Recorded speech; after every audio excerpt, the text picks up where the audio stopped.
voir maintenant mon écran de présentation pour cette présentation-là aujourd'hui. Donc, tout le monde voit l'écran en préparation pour les élections scolaires d'octobre 2022? Oui. Excellent. Donc, si vous avez une question et vous avez un commentaire ou quelque chose que vous voulez faire, je vous invite, à fermer votre micro durant la présentation. Ça va éviter qu'il y ait des bruits de fond qui s'insèrent dans la présentation. Des fois, c'est dérangeant. Et si vous avez une question, utilisez le processus de la main levée. Ça va nous permettre de voir votre main sur l'écran. Normalement, la main levée devrait être dans le bas de votre écran. Vous avez un petit bonhomme là, qui vous dit « Levez la main » et vous appuyez dessus. Ça va vous permettre de poser des questions au cours du processus s'il y a des questions. Donc, la première partie, encore bienvenue à tous à cette formation aujourd'hui pour les élections scolaires d'octobre 2022. Pour changer les choses pour les enfants, c'est le thème de la campagne qui a eu lieu il y a 4 ans. On utilise encore le même thème cette année. Donc, je vais changer ici. OK. On va commencer avec la prière, si vous voulez bien vous joindre à moi. Premièrement, j'aimerais aussi qu'on ait une intention toute spéciale pour le drame qui se déroule actuellement en Ukraine avec le début de cette intervention catastrophique qui peut être une guerre importante qu'on ne veut pas en Europe, mais je vous invite tous à avoir des pensées sérieuses là-dessus. Et vous voyez à l'écran la prière que je vais réciter avec vous. Donc, au nom du Père, du Fils, du Saint-Esprit. Amen. Les élections sont l'occasion pour les candidats de découvrir ce qui est important pour leurs électeurs. Prions pour que les yeux des candidats soient ouverts aux principes essentiels à une société saine, respectueuse et productive. Prions pour que les candidats et leurs familles fassent l'expérience de la protection, de la sagesse et de la grâce pendant cette période de grand stress pour eux. Amen. Père, Fils, Saint.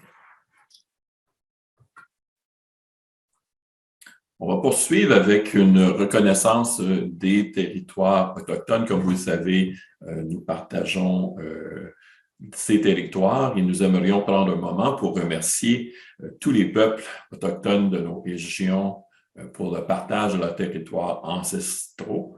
Nous reconnaissons ainsi que la partie du territoire de l'île de la Tortue que nous utilisons et qui comporte de multiples traités encore en vigueur aujourd'hui, nous permet de jouir chaque jour de toutes les richesses que celle-ci nous offre. Merci de nous permettre d'utiliser ce territoire.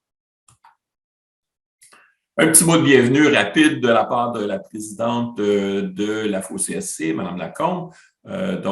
Salutations, collègues conseillères et conseillers scolaires. Elle nous dit que parlez à n'importe quelle personne qui siège à un conseil scolaire et elle vous fera part des joies ainsi que des défis associés au fait de travailler au nom des enfants, des familles, des communautés de l'Ontario. Les conseils scolaires catholiques de l'Ontario ont prouvé à maintes reprises que grâce aux efforts collectifs des conseillers et des conseillères scolaires, les conseillers créatifs et conseillères créatifs et engagés, ils changent vraiment les choses pour les enfants.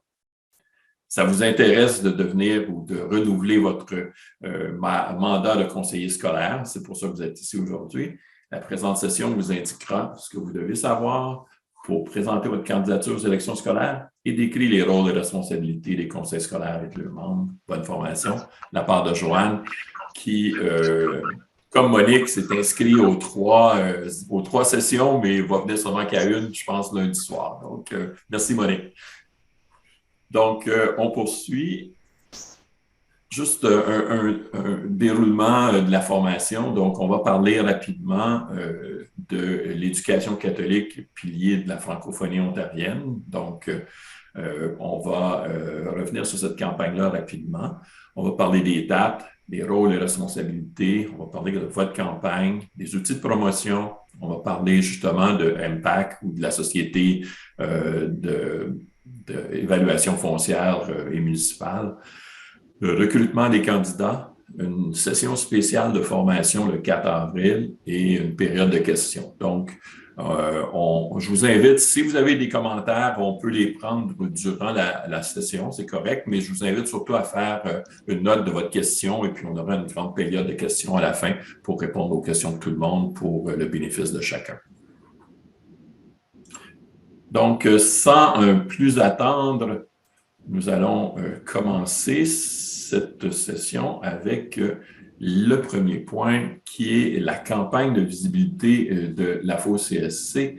Nous avons commencé cette campagne-là basée sur l'éducation catholique.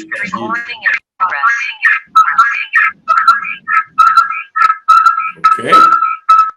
Est-ce que vous pouvez fermer votre microphone, s'il vous plaît?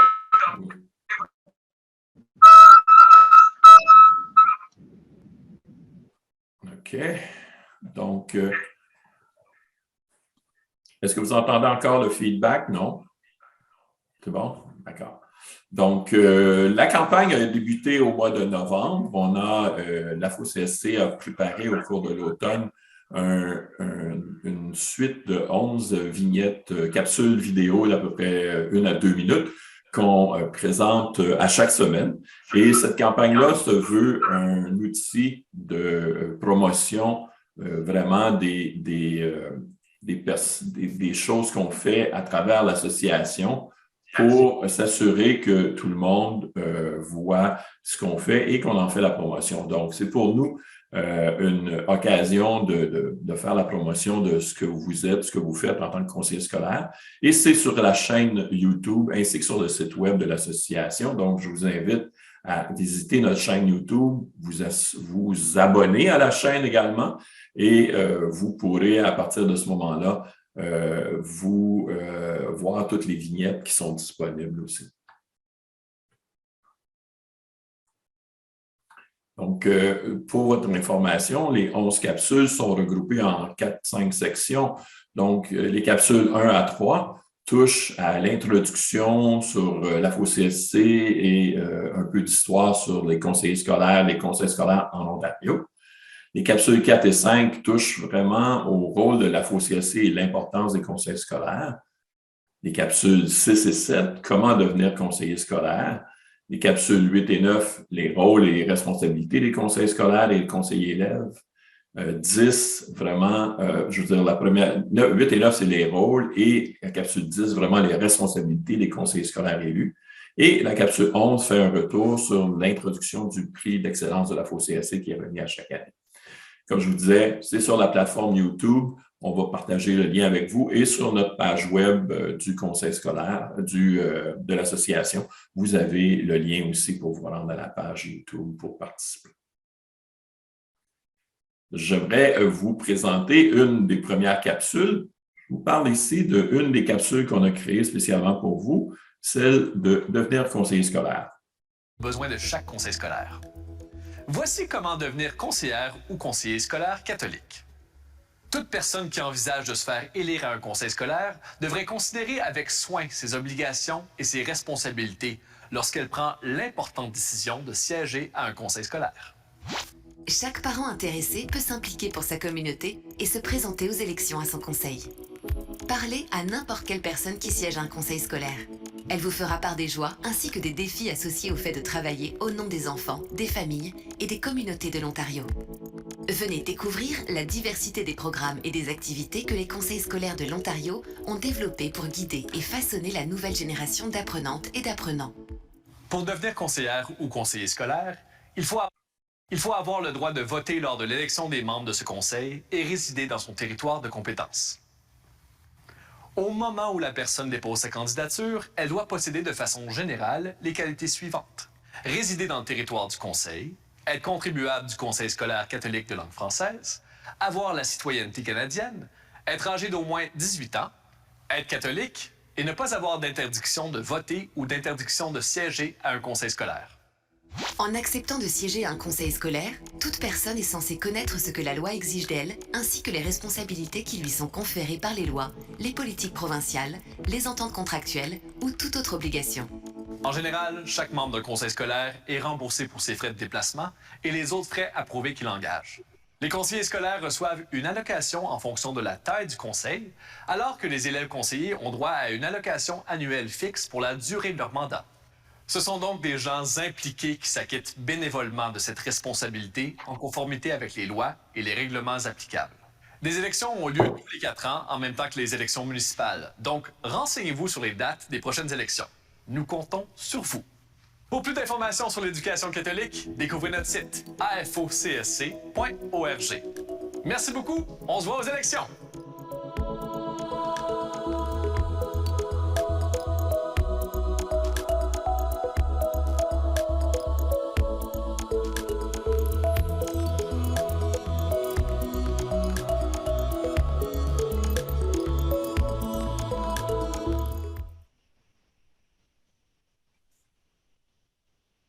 Donc ça, c'est une capsule qui vous pouvez partager définitivement avec les gens que vous connaissez et qui peuvent participer ou qui ont l'intention de participer aux élections. Donc, ne vous gênez pas d'utiliser ce média-là qui est possible, qui est disponible pour justement vous aider à accompagner les gens là, justement dans ce processus-là de participer aux élections municipales qui s'en viennent. Donc, au niveau des rôles et responsabilités, donc le profil des gens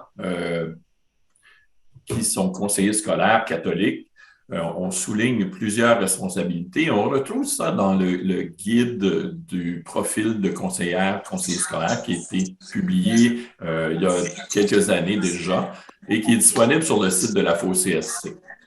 Donc, comme on le fait pour la responsabilité des conseillers scolaires, il y a comme le nombre de disciples, il y avait 11 responsabilités pour accompagner le nombre de disciples en grande partie qu'il y avait avec notre Seigneur. Donc, un des premiers, c'est être témoin de la foi et je vous fais part juste des grandes lignes. Tous les détails sont dans le guide qui est aussi disponible sur notre site web. Un autre, c'est de faire la promotion de la valeur ajoutée de l'éducation catholique de langue française. C'est une des responsabilités qui vous incombe en tant que responsable conseiller scolaire élu. Faire la promotion de l'éducation catholique de langue française de qualité dans nos conseils, et on est très heureux des résultats qu'on a dans nos conseils, comme vous le savez. Articuler la mission et la vision de votre conseil scolaire, ça fait partie de vos responsabilités principales. La gouvernance éthique sur les fondements de l'Église. Embaucher et appuyer la direction de l'éducation de chacun de vos conseils scolaires. Donc, ça, c'est la première série de responsabilités. Je continue avec la suite des autres responsabilités qui vous incombent. On doit aussi s'assurer que la structure organisationnelle du conseil est efficace et efficiente. Donc, c'est un processus d'amélioration continue qui fait partie des responsabilités et qui est aussi détaillé là, dans le guide. Assurer les ressources humaines et financières pour la réussite des élèves. Ça fait partie du travail des conseillers scolaires de s'assurer que les ressources financières sont allouées au conseil scolaire. Ça fait partie de notre rôle de politicien, votre rôle de politicien. Comme je disais, assurer les ressources humaines et financières pour la réussite des élèves, c'est très important et ça fait partie des ressources qui doivent être assurées par les conseillers scolaires pour que vous puissiez vraiment vous acquitter de votre rôle. Ensuite, la prochaine, c'est de créer un climat propice à l'appui des communautés scolaires autant à l'intérieur qu'à l'extérieur dans la communauté. Quand on parle des communautés scolaires, c'est évidemment à l'intérieur des groupes des écoles et aussi des communautés plus grandes qui comptent sur les écoles et les conseils scolaires pour souvent grandir et s'appuyer sur le soutien ou la base que le conseil scolaire offre. Monitorer la réussite des élèves fait partie également des grandes responsabilités qu'on a. Lorsqu'on a des résultats qu'on peut démontrer aux gens, c'est toujours plus facile de montrer des succès avec des nombres à l'appui plutôt que de juste en parler et dire qu'on fait bien. Favoriser également des partenariats avec l'école, la paroisse et la famille, c'est une clé autour du succès de notre modèle d'éducation et on doit définitivement trouver des façons d'intégrer ces trois partenaires-là dans un travail dynamique, la paroisse, la famille et l'école, pour développer la communauté et s'assurer que tous grandissent vraiment bien dans ce format-là. Ça nous amène à vous partager une autre vidéo qu'on a fait pour justement la formation sur les conseillers scolaires dans notre campagne. Et ça regroupe ici vraiment les grandes orientations des responsabilités de conseillers scolaires élus que vous connaissez déjà très bien. On va passer rapidement, mais je vous lance la vidéo.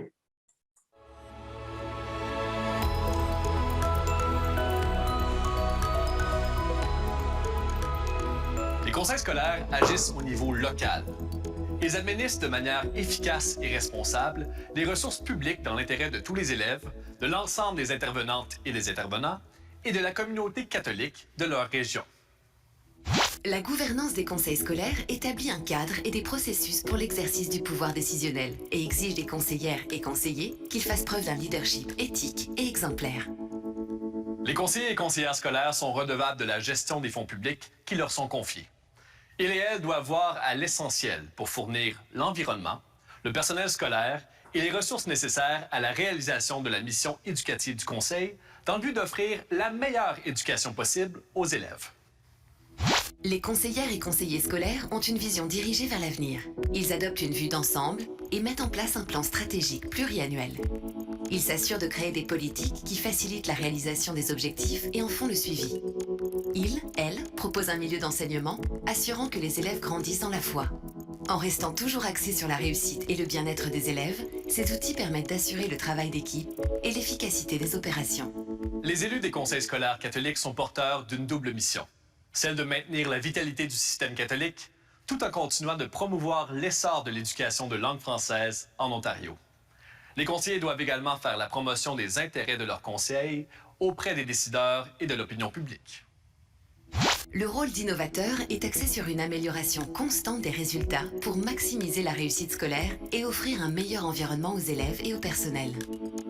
À titre de leader, ce rôle consiste à faire en sorte que le système d'éducation de l'Ontario continue de s'adapter et de se transformer afin de répondre aux besoins et de relever les défis d'un monde en constante évolution. Pour y parvenir, on se doit de travailler en collaboration avec des partenaires clés à tous les niveaux du système d'éducation, afin de changer la communauté scolaire pour les enfants. En éducation, le leadership est essentiel et on se doit de donner l'exemple en assurant avec force la gouvernance du système d'éducation catholique de langue française. Pour plus d'informations sur l'éducation catholique, découvrez notre site afocsc.org. Merci beaucoup!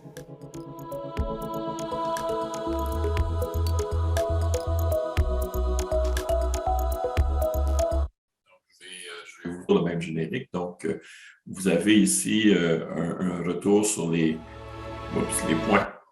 points importants qui sont sur la gestion des conseils scolaires. On ne passera pas beaucoup de temps là-dessus parce que vous le savez, vous le faites, vous l'avez fait depuis les 4 dernières années. Donc, vous connaissez un peu le travail et vous avez l'intention de continuer de le faire. Voici maintenant quelques dates importantes que vous devez garder en tête et on va partager ces informations-là avec vous aussi.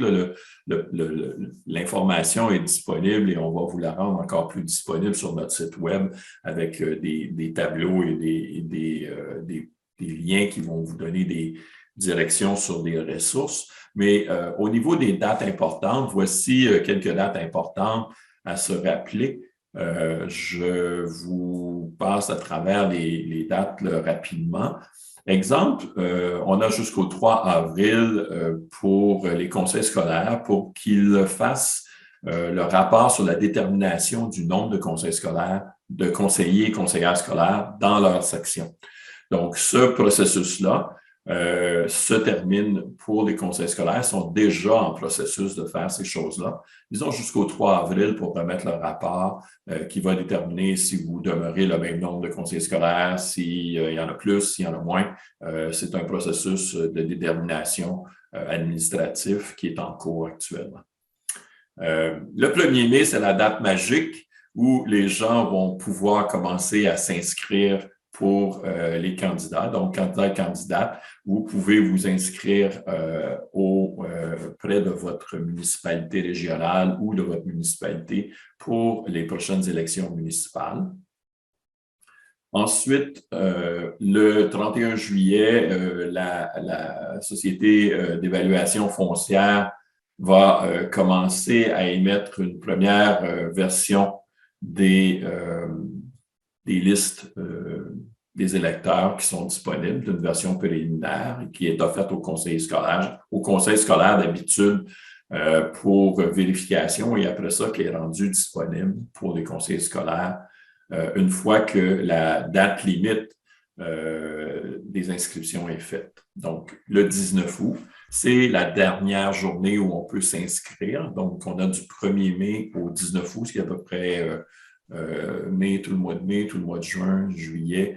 Ça donne presque 3 mois pour s'inscrire aux élections. Le 22 août, s'il n'y a pas d'élection, s'il n'y a qu'un candidat dans la circonscription qui est élu, qui est déclaré, ben, les candidats vont être déclarés élus par acclamation s'il n'y a pas d'élection. Et s'il y a d'élection, ben, il va y avoir aussi la confirmation des noms des gens à partir du 22 août. C'est vraiment le début, si on veut, de la campagne électorale. Le 1er septembre, dernière journée pour justement produire les listes électorales qui vont être disponibles pour des conseillers scolaires. Les conseils scolaires ont la possibilité je n'ai pas le terme en français, mais le Compliance Audit Committee qui fait la révision des irrégularités des élections.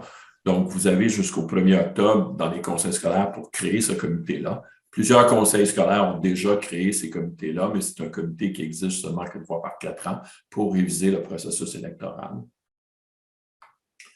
Ensuite, les autres dates importantes, ben, le 24 octobre de 10 h le matin à 20 h le soir, c'est les élections.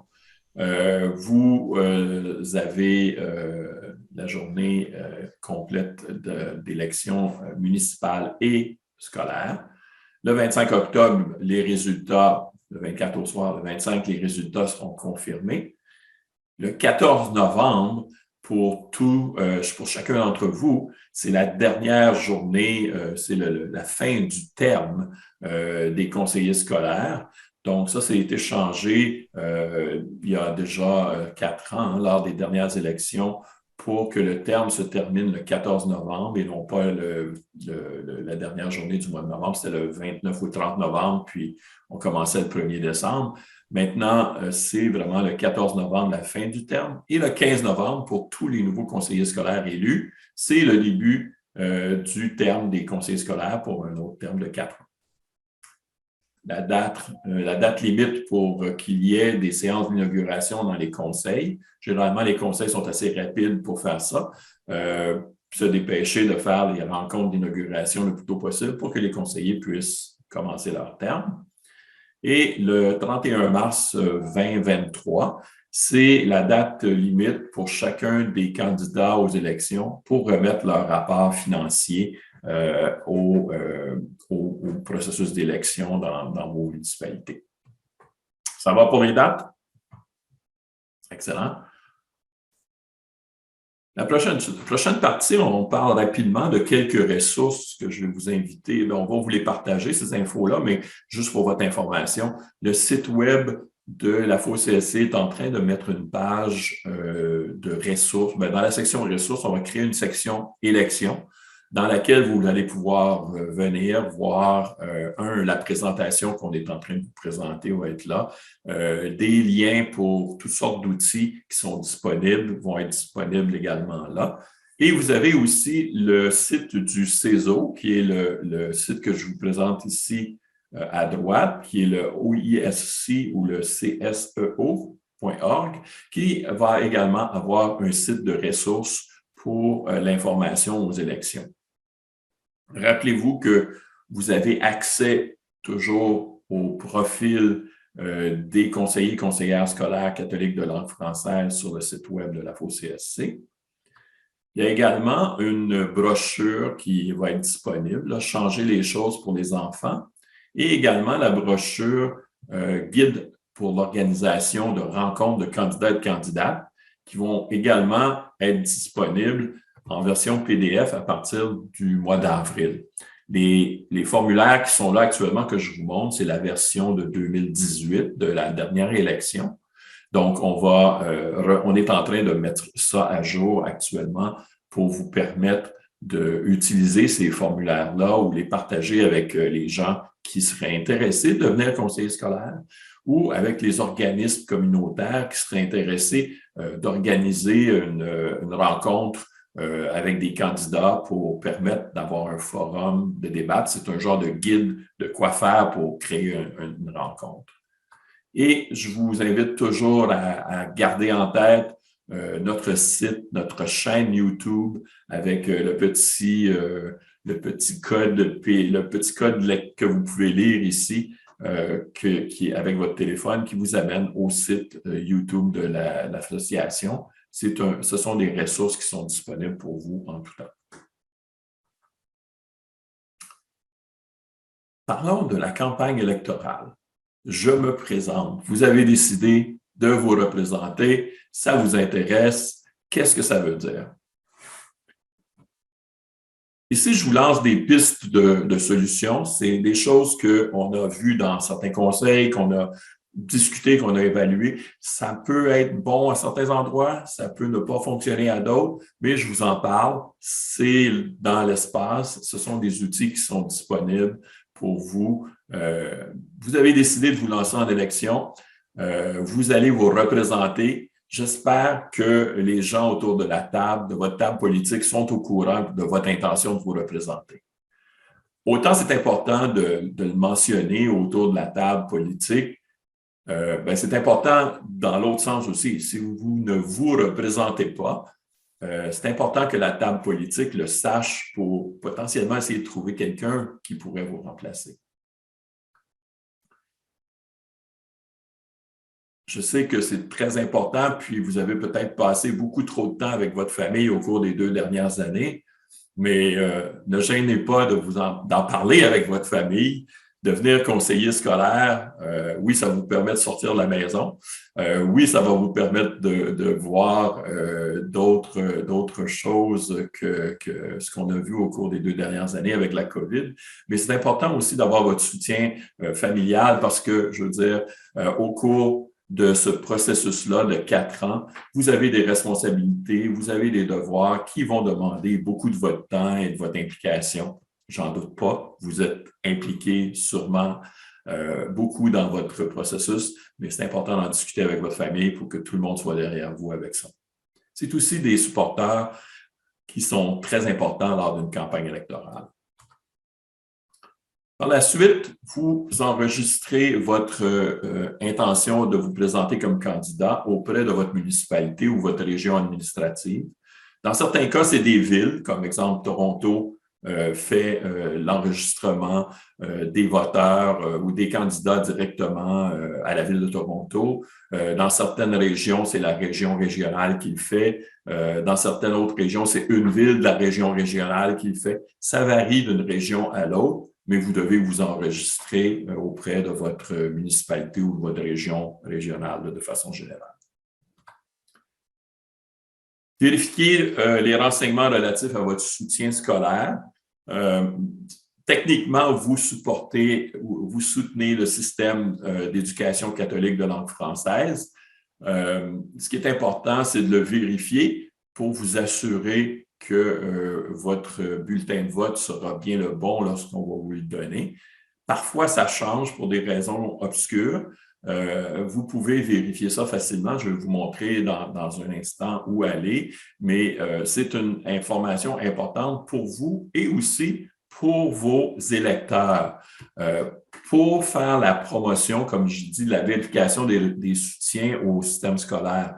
Si vous êtes engagé vers le système scolaire catholique de langue française, assurez-vous que vos électeurs font le même processus pour recevoir le bon bulletin de vote lors de l'élection.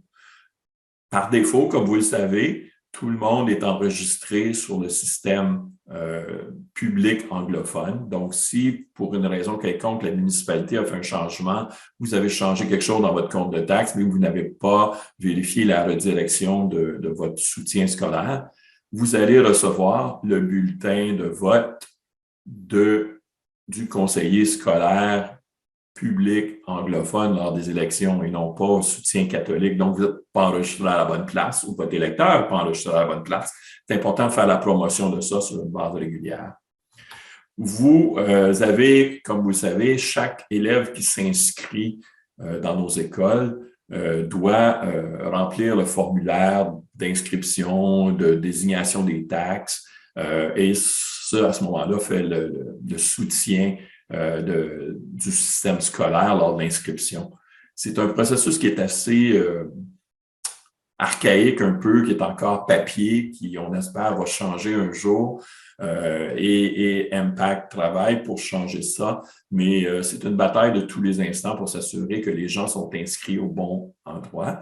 Et c'est aussi important parce que ça détermine le nombre d'électeurs francophones disponibles dans votre région. Donc, c'est très important que les gens s'inscrivent à la bonne endroit et vérifient dès maintenant leur support. Il y a un site web qui s'appelle voterlookup.ca. Ça s'écrit exactement comme ça, voterlookup.ca. Les gens vont là, inscrivent des informations de leur maison et ça détermine le soutien sur lequel vous êtes actuellement. Donc, ça, c'est la première étape. Si ça dit catholique, ou French separate dans notre cas, ben c'est parfait, c'est là qu'on veut qu'on soit et c'est le modèle qui doit être promu pour nos conseils scolaires catholiques. Par contre, si ce n'est pas ça, on doit faire le changement. C'est inscrit également sur votre compte de taxes. Quand vous recevez votre compte de taxes, vous voyez ici sur votre évaluation foncière, vous avez en bas le soutien de la municipalité scolaire. Dans ce cas-ci, vous voyez que c'est le public anglais pour ce citoyen-là de la région d'Ottawa.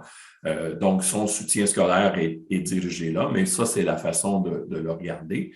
Et pour faire le changement, les conseils scolaires ont des formulaires qu'ils doivent remettre aux personnes intéressées ou vous pouvez contacter Impact, mais généralement, Impact va vous demander de contacter votre conseil scolaire pour recevoir le formulaire de changement ou de le faire en ligne, comme je vous l'expliquais tantôt, en utilisant le voterlookup.ca. C'est vraiment la meilleure façon. Si vous êtes déjà enregistré, vous pouvez changer votre statut pour la maison. C'est la seule chose, c'est que c'est pour la personne principale qui s'est inscrite. S'il y a plusieurs électeurs dans la maison, ça ne change pas pour toutes, ça change juste pour la personne qui est écrite sur le compte de taxes. Donc, c'est important pour chaque voteur de vérifier cette information-là, chaque électeur. Donc, on continue de parler de votre campagne électorale. Une chose importante que vous devez faire, c'est vous poser la question « Pourquoi je me représente aux élections? » Et c'est toujours une question intéressante qu'on ne prend pas toujours le temps de se poser pour se donner une piste de solution et de réponse lorsqu'on parle avec les gens qui vont avoir le plaisir de jaser avec vous des élections. Une autre question ou un autre point, c'est que vous êtes, une fois déterminé comme candidat, lorsque les élections sont commencées, vous devez garder en tête que malgré le fait que vous êtes conseiller scolaire, vous êtes un candidat aux élections et à titre de candidat aux élections, comme tous les autres candidats, vous êtes maintenant tenu de vivre en dehors du conseil scolaire au niveau de votre soutien. C'est-à-dire que vous ne pouvez pas profiter des équipements, des avantages que votre conseil scolaire vous offre en tant que conseiller scolaire pour vous présenter comme candidat. Donc, ça veut dire que si vous vous vous présentez pas comme Yves Lévesque, conseiller scolaire du conseil un tel, vous pouvez le mentionner, mais vous êtes maintenant Yves Lévesque, candidat aux élections pour la région de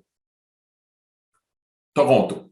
Et ça, c'est vraiment votre désignation. Vous ne pouvez pas utiliser votre adresse courriel du conseil. Vous devez utiliser votre adresse courriel personnelle ou vous créez une adresse personnelle ou spéciale pour les élections. Vous devez agir vraiment à titre d'individu lors de ce processus-là et ne pas utiliser téléphone, adresse courriel, site web, logo du conseil scolaire pour votre campagne électorale.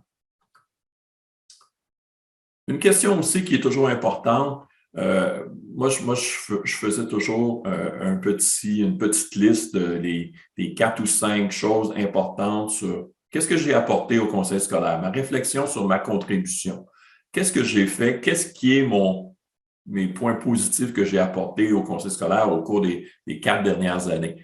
J'espère que votre liste a plus que 3 ou 4 affaires, mais c'est important d'y penser et de mettre sur papier une réflexion qui dit, ben moi, voici, c'est ça mes forces, c'est ça que j'ai fait, voici, c'est ça qu'on a apporté, voici ma contribution. C'est quelque chose qui va encore vous permettre de mieux expliquer votre situation face à vos électeurs. Quelle est mon expertise autour de la table? Vous êtes un comptable, vous êtes un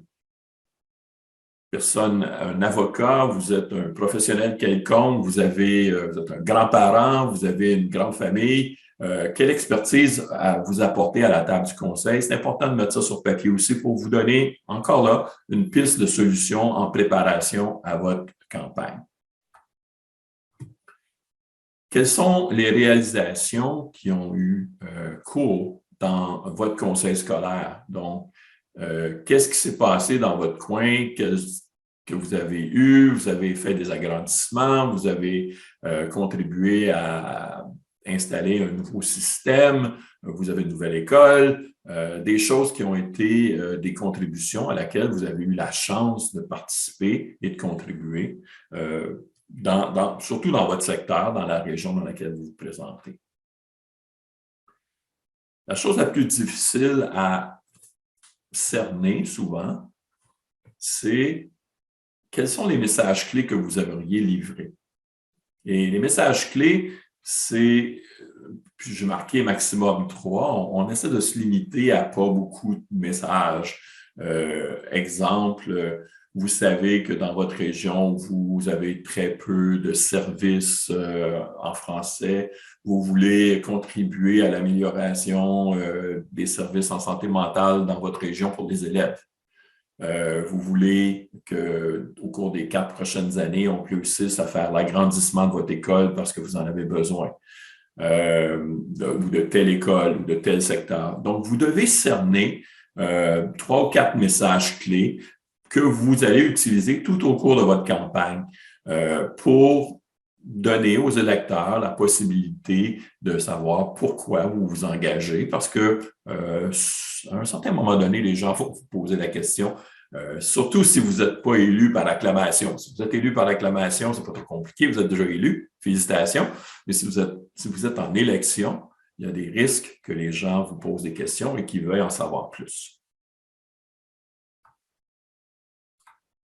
L'autre chose, un peu dans le même style, une fois que vous avez choisi vos 3 messages clés que vous voulez livrer, vous devez penser à ce qu'on appelle je n'ai pas de terme en français, un pitch d'élévateur. Qu'est-ce que vous pouvez dire en 30 secondes sur vous? Bonjour, je suis Yves Lévesque. Ça fait 8 ans que je suis conseiller scolaire pour tel conseil. J'ai contribué à la construction de 2 écoles, puis au cours de la prochaine année et des 4 prochaines années, je veux augmenter la présence du français dans nos écoles. Voici mon budget, pas mon budget, mais voici mon programme. Merci de voter pour moi le 24 octobre. 30 secondes, c'est votre pitch d'élévateur. Vous devez essayer de garder ça le plus court possible. Même 30 secondes, c'est beaucoup. Mais si vous êtes capable de résumer votre objectif, ce que vous voulez faire à l'intérieur de 30 secondes, ben ça, c'est vraiment très, très, très simple et c'est facile à retenir et c'est consistant et vous pouvez par la suite l'utiliser de façon régulière. C'est aussi quelque chose que vous devriez pratiquer sur les gens de votre famille, autour de vous. Donc, une fois que votre pitch d'élévateur est fait, essayez ça, là, puis essayez de convaincre les gens chez vous que c'est vraiment ça que vous voulez faire. Et si ça fonctionne, vous avez un bon pitch d'élévateur. Si vous dites, ouais, c'est pas bien clair ton affaire, ben définitivement, il y a quelque chose à regarder et essayer de voir qu'est-ce que vous voulez faire en dedans d'un petit 30 secondes. Ça va très vite, vous allez voir, 30 secondes pour expliquer tout ce que vous voulez faire dans les 4 prochaines années. C'est quelque chose qui se passe très rapidement. Pensez aussi à faire une photo de format professionnel pour vous. Ça ne coûte pas très cher. Vous pouvez aller voir un photographe. Les centres commerciaux font il y a des boutiques qui font de la photographie professionnelle. Faites faire une photo professionnelle de vous. Vous allez voir, ça va valoir la peine.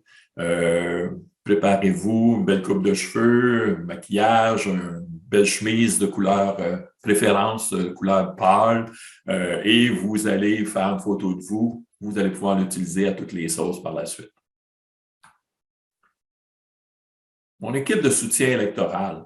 Vous savez, quand on se lance en campagne électorale, surtout comme conseiller scolaire, on a souvent l'impression d'être tout seul. On n'est pas obligé d'être tout seul.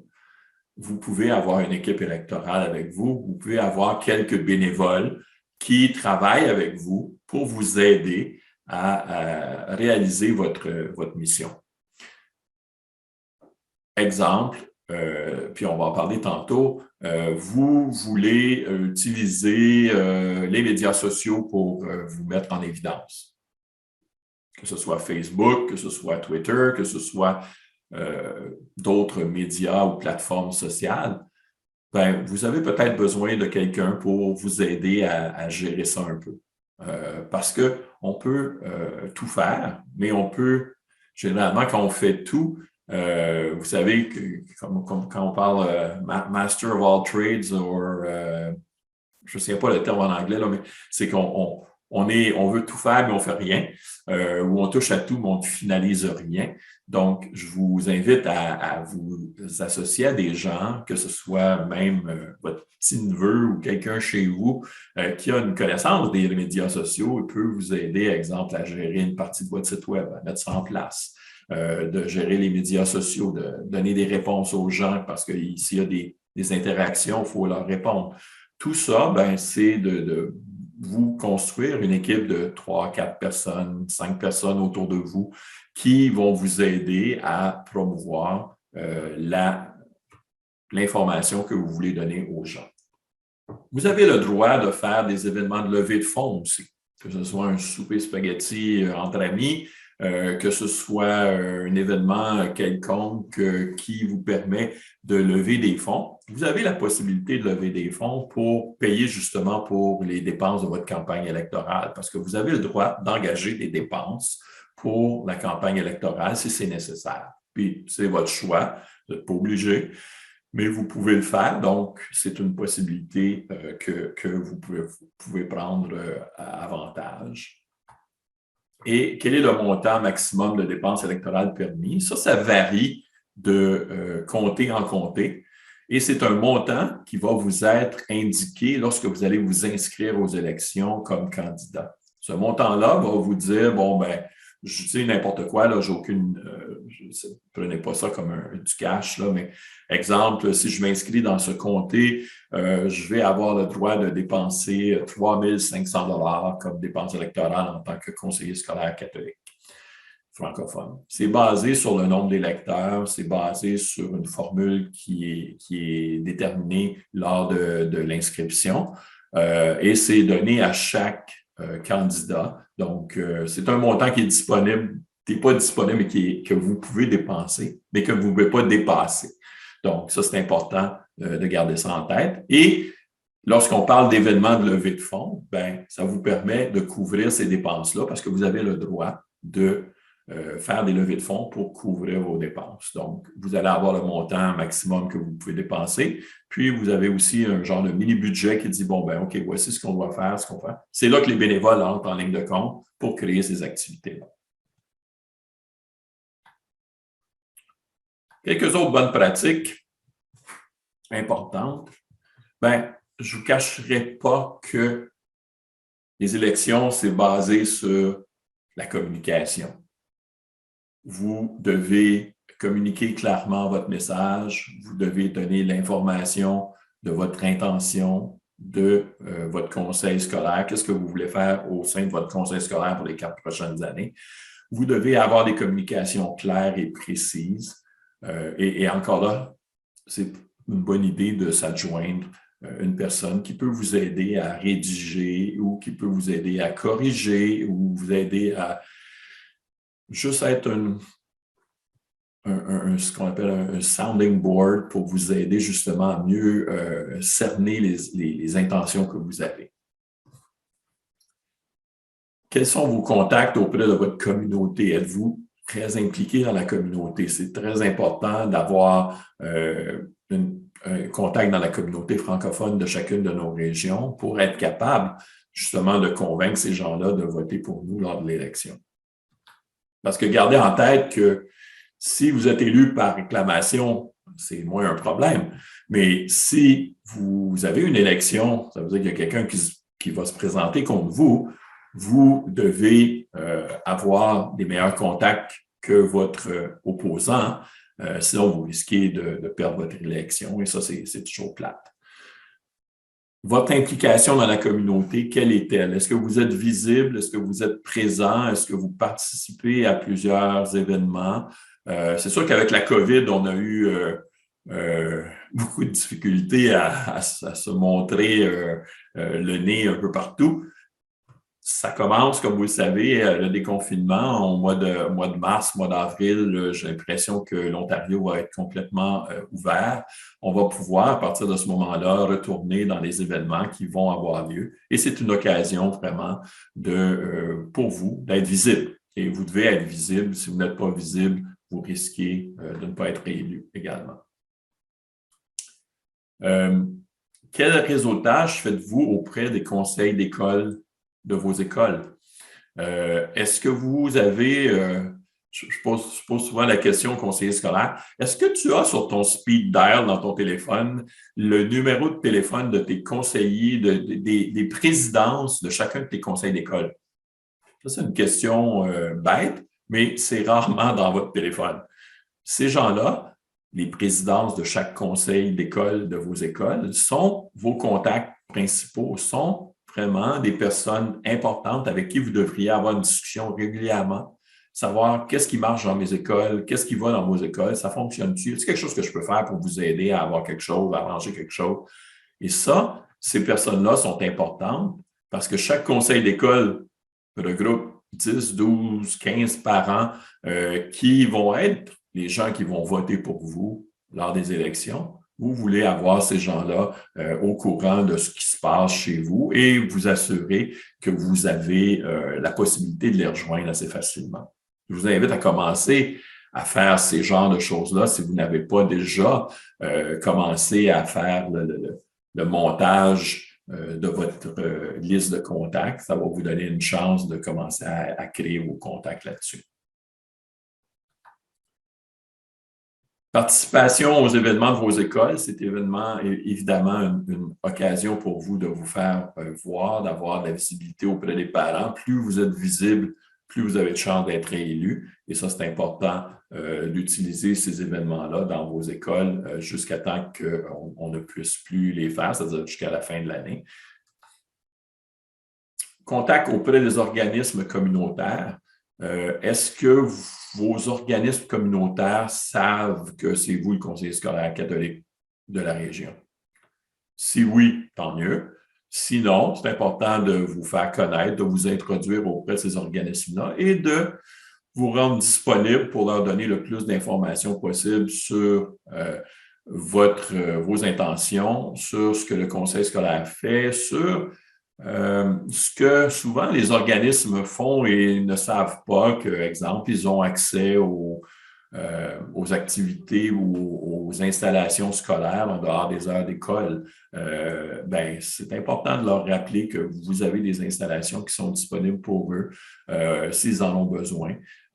Et ça vous permet de créer des contacts avec ces organismes-là pour justement déterminer les meilleures façons d'être en contact avec eux. Prenez aussi du temps pour comprendre et vraiment connaître les documents de référence qui sont publiés par votre conseil. Vous, comme je vous disais tantôt, lorsque vous vous lancez en élection, vous ne pouvez plus utiliser les informations, pas les informations, mais les documents officiels du conseil scolaire. Vous vous présentez comme candidat de votre conseil scolaire, mais vous êtes maintenant un candidat qui devrait être traité au même niveau que les autres et vos conseils scolaires vont souvent vous le faire savoir qu'ils ne peuvent pas vous supporter, ils ne peuvent pas vous aider avec ça, mais l'information qui est publiée par les conseils scolaires, ça, c'est disponible. Vous l'avez.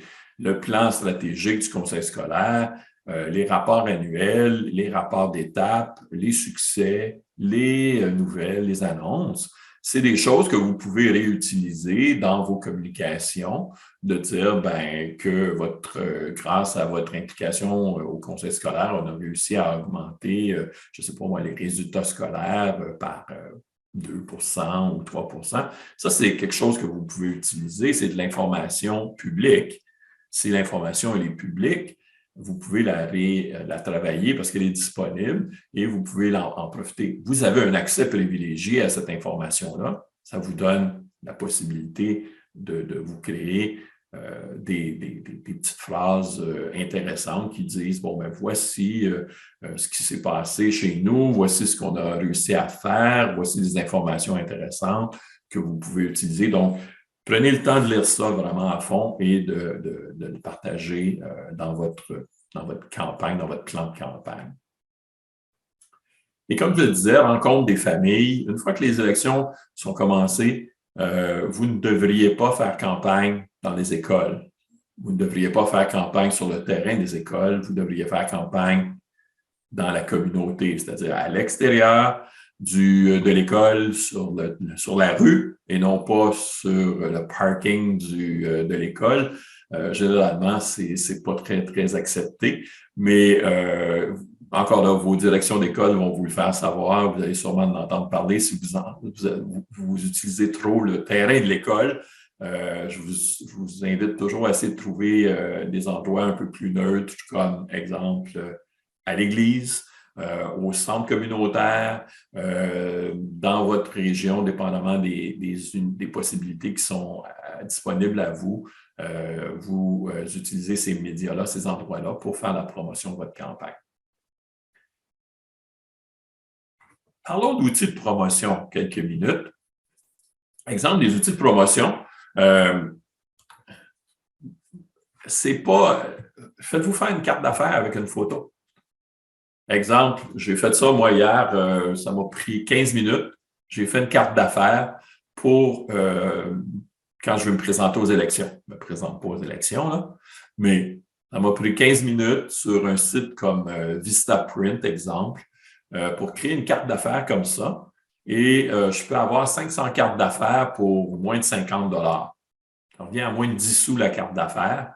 Elle est imprimée des deux côtés, un côté en français, un côté en anglais, parce que comme vous savez, 60% de vos familles contiennent aussi un parent anglophone. Donc, vous pouvez faire une carte bilingue avec votre photo des deux côtés. En tout cas, une carte comme ça, 10 sous par carte, 50 $ pour 500 cartes, c'est vraiment un bel investissement. Si vous voulez des détails, ça va nous faire plaisir de vous donner plus d'infos, mais pensez-y. Vous utilisez les médias sociaux, comme je le disais tantôt, vous créez un compte pour les élections. C'est important de faire ça séparément. N'utilisez pas votre compte actuel ou si vous êtes sur Twitter ou si vous êtes sur Facebook.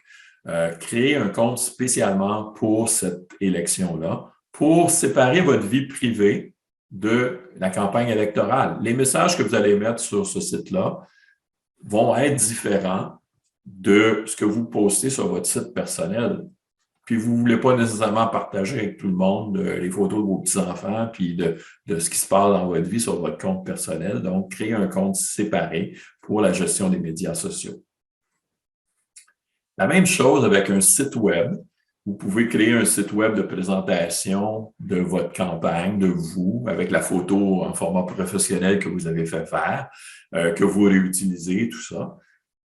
Et c'est important dans votre site de créer ce que j'appelle une liste d'inscription, c'est-à-dire que pour que les gens, que vous puissiez rejoindre les gens, on peut créer un lien qui nous permet de s'inscrire, de dire, bonjour, je m'appelle Yves Lévesque, voici mon numéro de téléphone, mon adresse courriel, je suis intéressé d'entendre plus parler de ce que vous allez faire pour moi en tant que conseiller scolaire. Vous pouvez à ce moment-là leur faire parvenir les courriels, les appeler au besoin, utiliser l'outil que vous créez. Ça, c'est des outils qui sont relativement c'est gratuit généralement. Un site web, ça ne coûte vraiment rien à mettre en place. Ces outils-là, c'est disponible sur Google Documents où vous pouvez faire toutes sortes de choses pour créer un site web facile, simple. Et puis, vous n'avez pas besoin de vous casser la tête. Là. Vous avez juste à vous présenter. Ce n'est pas un site avec 50 pages. C'est un site avec 2-3 pages d'informations de base, comment vous rejoindre, puis ça fait beaucoup de distance. Vous pouvez créer des pamphlets que vous pourrez distribuer, mais c'est de moins en moins populaire. Tout le monde s'en va sur le modèle électronique la plupart du temps, donc c'est quelque chose à penser. Vous avez aussi le droit de faire des affiches électorales comme vos contreparties municipales vont faire. Donc, vous allez gardez en tête que lorsque vous utilisez des affiches électorales, vous avez un budget plutôt réduit, donc on ne peut pas en faire beaucoup.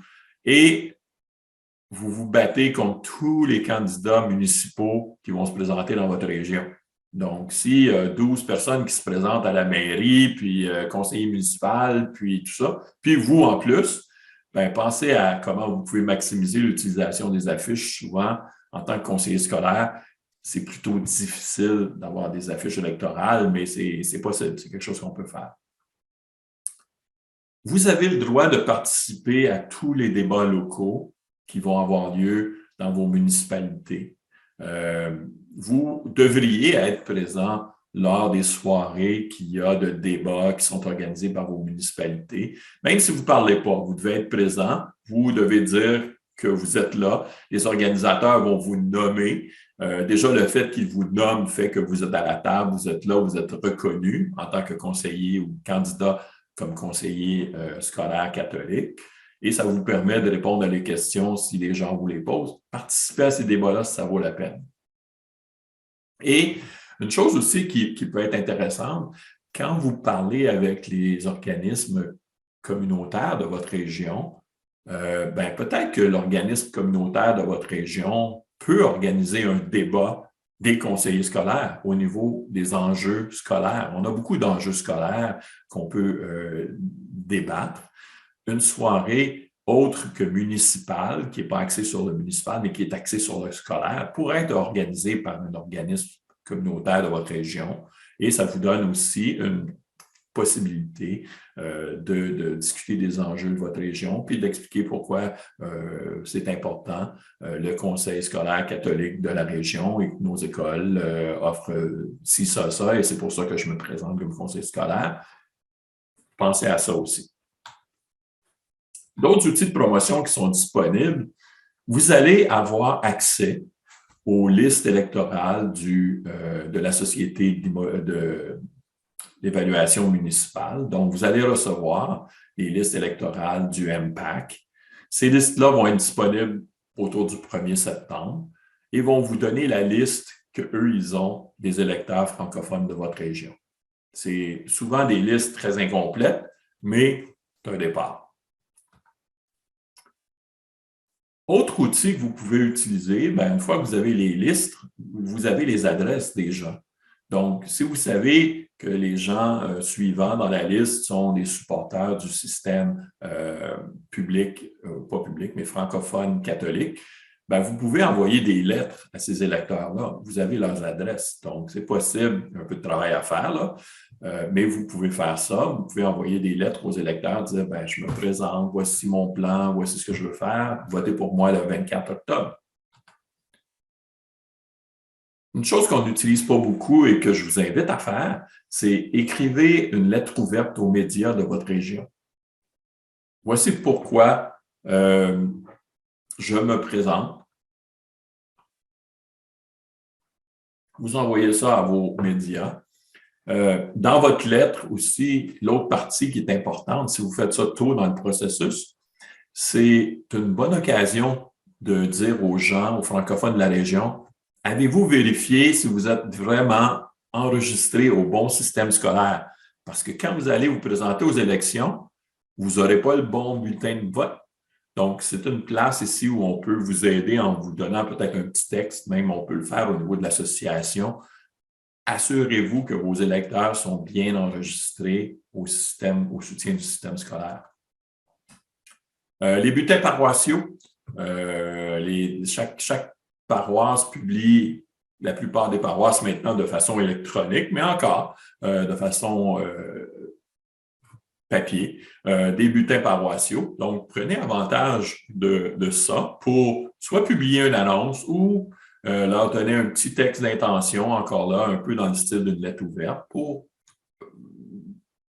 favoriser la discussion. Les journaux locaux, profitez-en, vous pouvez faire des annonces. Vous avez un budget, comme je vous ai dit, qui est disponible jusqu'à un certain montant. Donc, vous pouvez faire des annonces. Les articles, ça, c'est gratuit, généralement, si votre article est intéressant.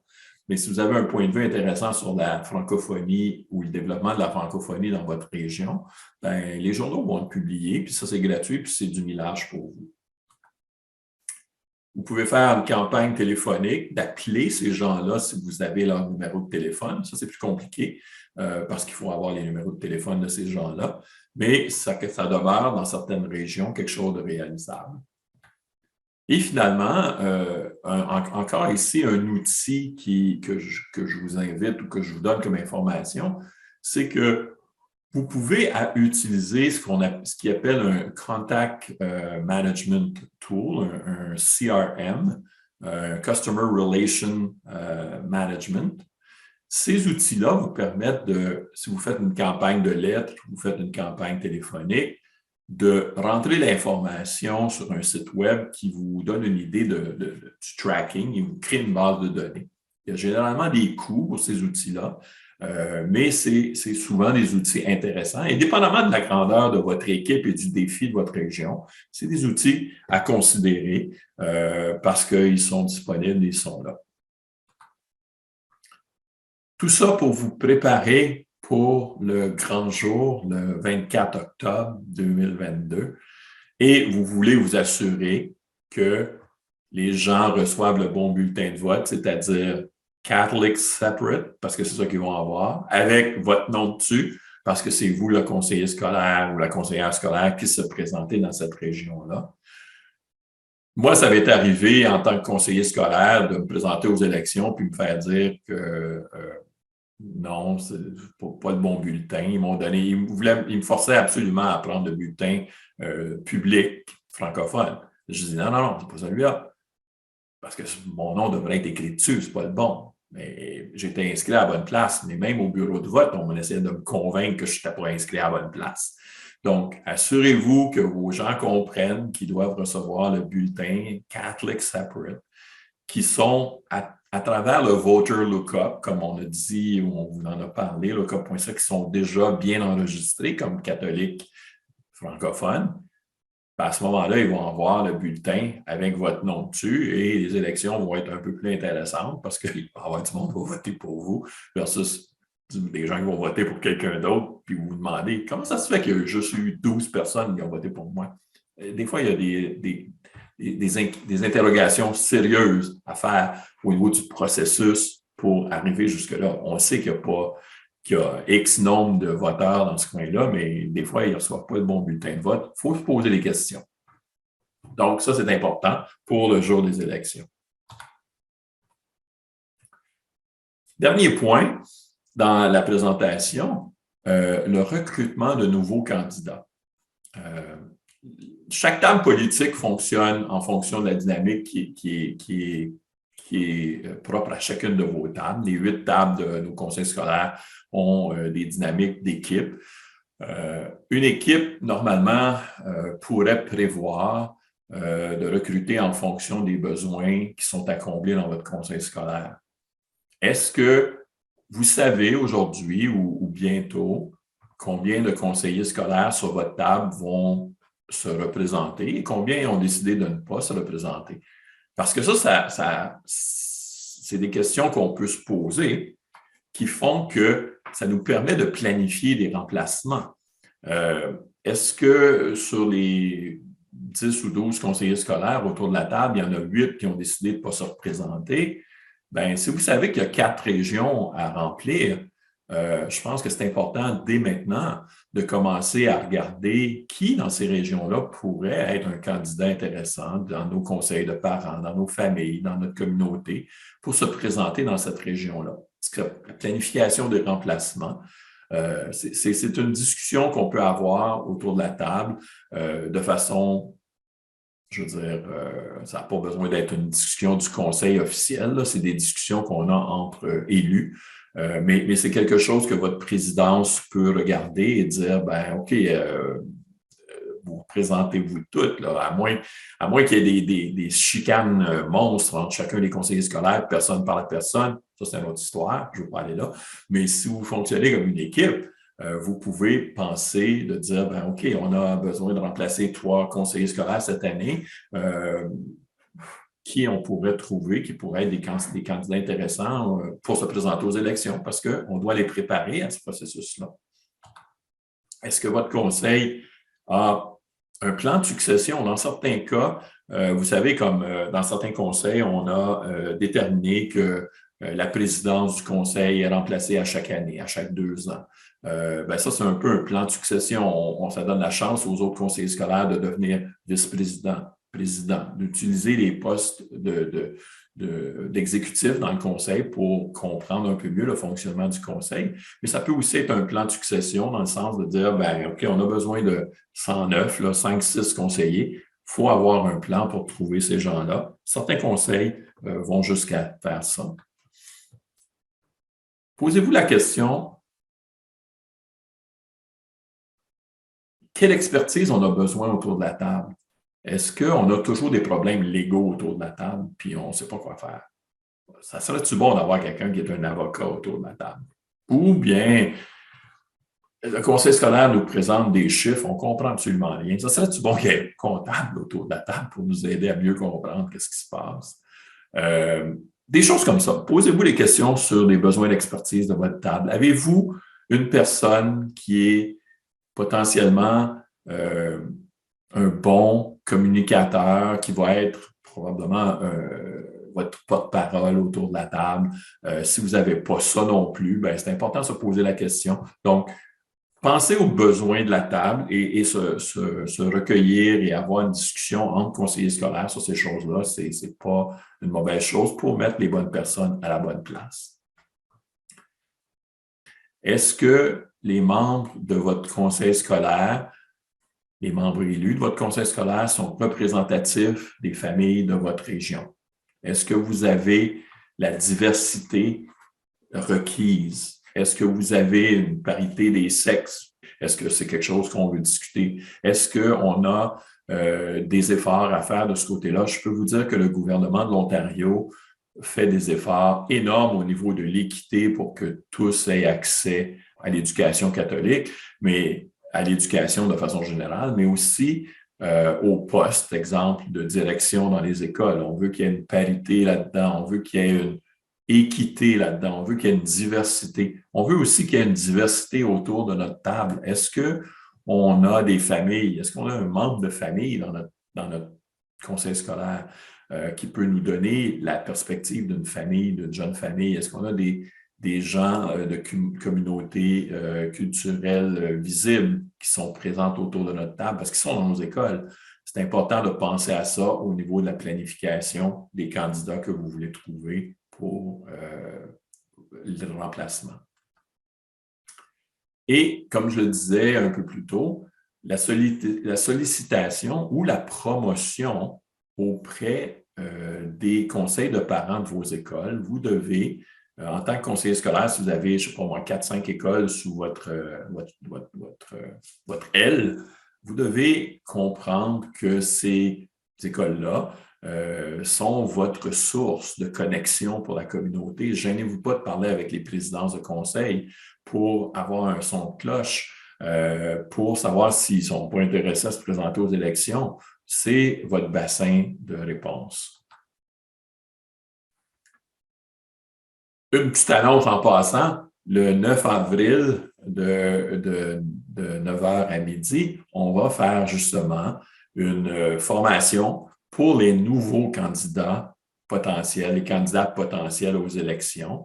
Donc, comme on le fait aujourd'hui, mais sur une autre base, vraiment pour leur parler de la catholicité, pour les inciter à comprendre c'est quoi la mission de l'École catholique et aussi un peu la formation que je vous donne aujourd'hui au niveau conseiller scolaire. Qu'est-ce que ça veut dire? Donc, il va y avoir une affiche promotionnelle qui va être disponible pour vous à partager au début du mois de mars. Et puis, la formation va avoir lieu, comme je disais, le 9 avril. Les inscriptions vont avoir lieu aussi à partir du début du mois de mars là, sur notre site Eventbrite. Et puis, le thème de la journée, ça va être s'impliquer dans le système d'éducation catholique de langue française. Ça va avoir lieu le samedi, c'est un samedi matin, 9 avril, de 9h à midi. Donc, petite annonce là-dessus. Ce qui nous amène à la période la plus excitante de la présentation où je vais répondre à vos questions.